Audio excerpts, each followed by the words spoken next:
Pandian store சீரியலில் today எபிசோடில் நம்ம மீனா இருந்துட்டு கோமதியோட வீட்டுக்கு வராங்க. மீனா வந்த உடனே பார்த்தீங்கன்னா, என்னக்கா வேலை அதிகமா அப்படின்னு சொல்லிட்டு ராஜி கேட்கவும், ஆமாம் ராஜி, சென்னைக்கு போயிட்டு வந்தேன்ல, அதனால் வேலைலாம் ரொம்ப அதிகமாக இருந்துச்சு. அதனால தான் ரொம்ப டென்ஷனாக வேறு இருக்குது.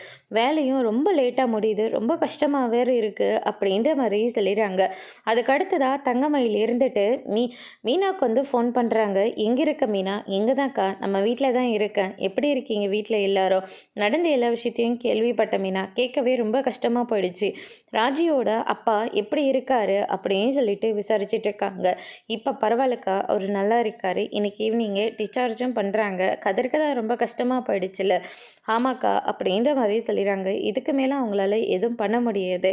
ஏன்னா குமார் தான் எல்லாம் தப்பு பண்ணான்னு சொல்லிட்டு எல்லாருக்கும் தெரிஞ்சிருச்சுல்லக்கா அப்படின்ற மாதிரி சொல்லிக்கிட்டு இருக்காங்க. ஆமாம் மீனா, இனிமேலாச்சும் கதிர்க்கும் எதுவும் ஆகாமல் அவர் நல்லபடியாக இருக்கணும் அப்படின்னு சொல்லிட்டு இந்த சைடு நம்ம தங்கமயில் சொல்லிக்கிட்டு இருக்காங்க. அதுக்கப்புறம் அக்கா, நாளைக்கு உங்களுக்கு செக்கப் இருக்குதானே, அப்பாயின்மெண்ட் போட்டுருவா அப்படின்னு சொல்லிட்டு கேட்குவோம். அப்பாயின்மெண்ட்டெல்லாம் ஏற்கனவே வாங்கியாச்சு, நாளைக்கு கண்டிப்பாக போகணும் அப்படின்ற மாதிரி சொல்லிடுறாங்க. சரிக்கா, நாளைக்கு நான் பர்மிஷன் போட்டு நானும் வரேன் அப்படின்ற மாதிரி சொல்லிடுறாங்க. அதெல்லாம் ஒன்றும் வேண்டாம் மீனா, நீ உன்னோட வேலையை பாரு. என்னால் உனக்கு தேவையில்லாமல் அலைச்சலெல்லாம் வேண்டாம். ஏன்க்கா, உங்கள் அம்மாவது கூட்டிகிட்டு போகிறீங்களா?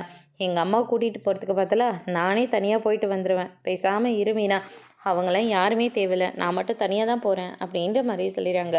இருங்கக்கா, நானும் வரேன். வேண்டாம் மீனா, என்னால் தேவையில்லாமல் நீ கஷ்டப்பட வேண்டாம், நான் மட்டும் போயிட்டு வரேன் அப்படின்னு சொல்லிட்டு தங்கமயில் ஃபோனை கட் பண்ணிடுறாங்க.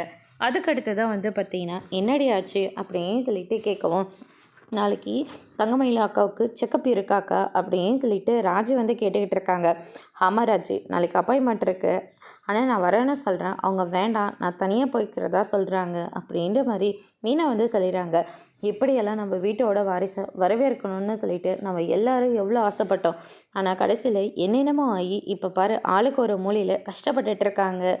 நாம அவள் எந்த டாக்டருக்கு ரெடி போகிறா அப்படின்னு சொல்லிட்டு கேட்டுக்கிட்டு இருக்காங்க. நம்ம காவேரி டாக்டர் இருக்காங்களே, அங்கே தான் கிளம்புறாங்க அப்படின்ற மாதிரி சொல்லிடுறாங்க. ஓ, கௌரி ஹாஸ்பிட்டலுக்கா அப்படின்னு சொல்லிட்டு கோமதி அந்த அட்ரஸ் எல்லாம் கேட்டு வாங்கிட்டு இருக்காங்க. அதுக்கடுத்து தான் பார்த்தீங்கன்னா, நம்ம மீனா இருந்துட்டு, அத்தை எனக்கு ஒரு காஃபி கிடைக்குமா? நானே இந்த பூவை கட்டிட்டு உனக்கு எடுத்துகிட்டு வரலான்னு தான் நினச்சேன். சரிடி, நான் போய் எடுத்துகிட்டு வரேன் அப்படின்னு சொல்லிட்டு கோமதி அங்கேருந்து கிளம்பிடுறாங்க. அதுக்கடுத்து தான் பார்த்தீங்கன்னா, என்ன உனக்கும் கதிர்கான இருந்த பிரச்சனை எல்லாமே முடிஞ்சு போச்சா? ரொமான்ஸ் ஆரம்பிச்சிட்டிங்களா அப்படின்ற மாதிரிலாம் கேட்குறாங்க. உடனே ராஜி வெக்கப்பட ஆரம்பிக்கிறாங்க. பாரு வெக்கத்தை அப்படின்னு சொல்லிட்டு மீனா ஒரு பக்கம் கிண்டல் பண்ணிக்கிட்டு இருக்காங்க. அதுக்கடுத்து தான் பார்த்திங்கன்னா, இந்த சைடு சரவணன் இருந்துட்டு நம்ம அஞ்சலியை கூப்பிட்டு பேசிக்கிட்டு இருக்காங்க. உங்கள் மாமாங்க இன்னுமா மாறலை, இத்தனை வருஷம் பகையோடவா இப்படியெல்லாம் இருப்பாங்க. கதிர்க்கு ரொம்ப கஷ்டமாக இருந்திருக்கும்ல, எல்லாருக்கும் ரொம்ப கஷ்டமாக தான் போச்சு. ஆனால் இனிமேல் அப்படி ஒரு கஷ்டம் வந்துடவே கூடாது. அவங்களாம் திருந்தாத ஜென்மம், அவங்களாம் திருந்தவும் மாட்டாங்க அப்படின்னு சொல்லிட்டு சரவணன் ஒரு பக்கம் நம்ம அஞ்சலிக்கிட்ட சொல்லிகிட்டு இருக்காங்க. அதுக்கடுத்து தான் பார்த்தீங்கன்னா, எங்கிட்ட இன்னொரு விஷயம் சொல்லான்னு தான் வந்தேன். தங்கமயில்கிட்ட மறுபடியும் போய் சண்டை போட்டியா அப்படின்னு சொல்லிட்டு கேட்கவும், அதெல்லாம் நான் ஒன்றும் சண்டையெல்லாம் போடல. வீட்டில் நீயும் நானும் கோயிலில் பேசிக்கிட்டதை அம்மா பார்த்துட்டு வீட்டில் பயங்கரமாக பிரச்சனை பண்ணி விட்டுட்டாங்க. எதுக்காகடா மறுபடியும் நாங்கள் சொல்ல கேட்காம அந்த பொண்ணுக்கிட்ட பேசுகிறேன்னு சொல்லி கேட்டுட்டாங்க. எனக்கு என்ன பண்ணுறதுனே தெரியல அப்படின்ற மாதிரி சொல்லிடுறாங்க. இங்கே பாரு சரவணா, அவங்க யோசிக்கிறதும் சரிதானே.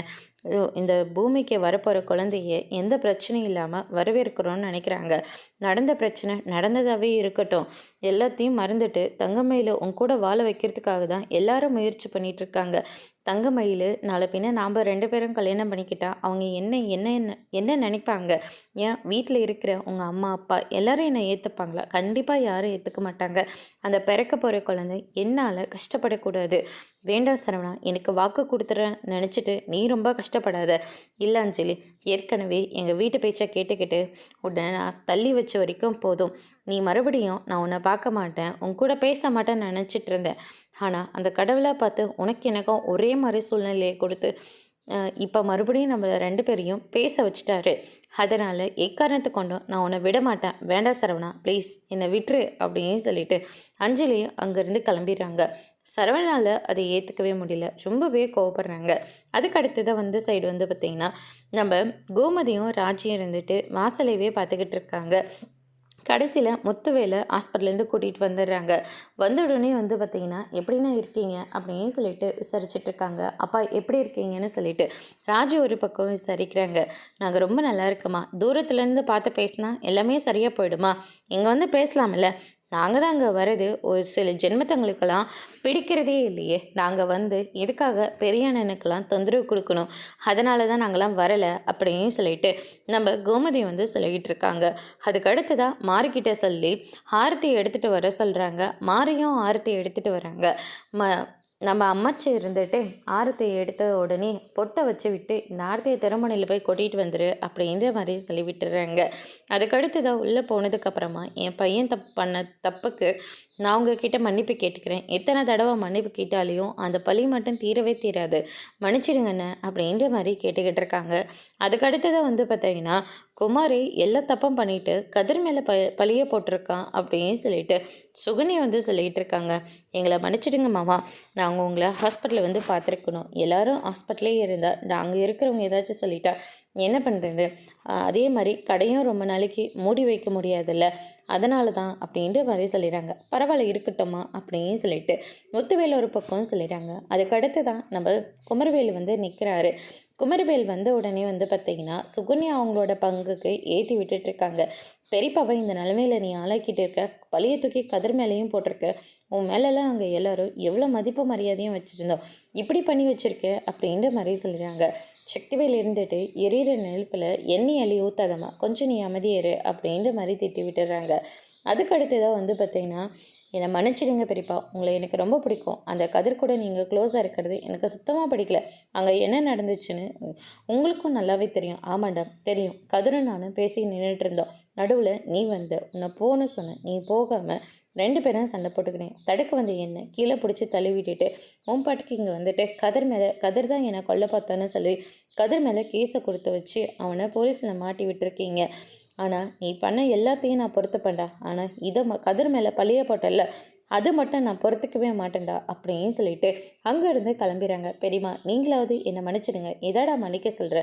நீ ஆரம்பத்துலேருந்தே தப்பு பண்ணும் போதெல்லாம் உனக்காக சப்போர்ட் பண்ணி நின்னவிடானா, ஆனால் கடைசியில் உங்கள் பெரியப்பாவை இந்த நிலைமைக்கு நீ கொண்டு வந்து விட்டுட்டில்ல, அந்தளவுக்கு உனக்கு என்னடா கோவம் வருது அப்படின்னு சொல்லிட்டு நம்ம வடிவம் பயங்கரமாக திட்டிகிட்டு இருக்காங்க. மாறி இருந்துட்டு உன்னெல்லாம் என் பிள்ளைன்னு சொல்லிக்கவே எனக்கு ரொம்ப அசிங்கமாக இருக்குது. ஆரம்பத்தில் இருந்தே நீ செய்கிற தப்பு எல்லாத்தையும் நான் கண்டிச்சிருந்தா நீ இப்போ இந்த மாதிரி ஒரு நிலைமையில வந்து நின்று இருக்கவே மாட்டேன். அப்படி இனிமேல் நான் யார்கிட்ட என்ன பேசுறதுன்னு எனக்கு தெரியல. அப்படியே பேசினாலையும் பயந்து பயந்து பேச வேண்டியதாக இருக்குது.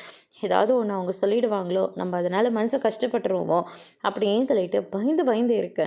ஆனால் மறுபடியும் ஏதாவது தப்புன்னு ஒன்று பண்ண நானே என் கையால் ஒன்று கொன்று போட்டுவிடுவேன் அப்படின்ற மாதிரி மிரட்டுறாங்க. அதுக்கு அடுத்ததாக வந்து பார்த்திங்கன்னா, அடைச்சிப்போ ஒன்றும் என் பிள்ளைன்னு சொல்லிக்கவே அசிங்கமாக இருக்குது. அப்போ இருந்தே சொன்னேன் பொறுமையறேன்னு, எங்கே என் பேச்சை கேட்குற அப்படின்னு சொல்லிட்டு சக்திவேலாம் திட்டிகிட்டு இருக்காங்க. அதுக்கு அடுத்ததாக இந்த சைடு எல்லாருமே சாப்பிட்டு முடிச்சிடுறாங்க. என்னங்க இது சரவணை இன்னும் காணோம் அப்படின்ற மாதிரி கோமதி வந்து சொல்லிக்கிட்டு இருக்காங்க.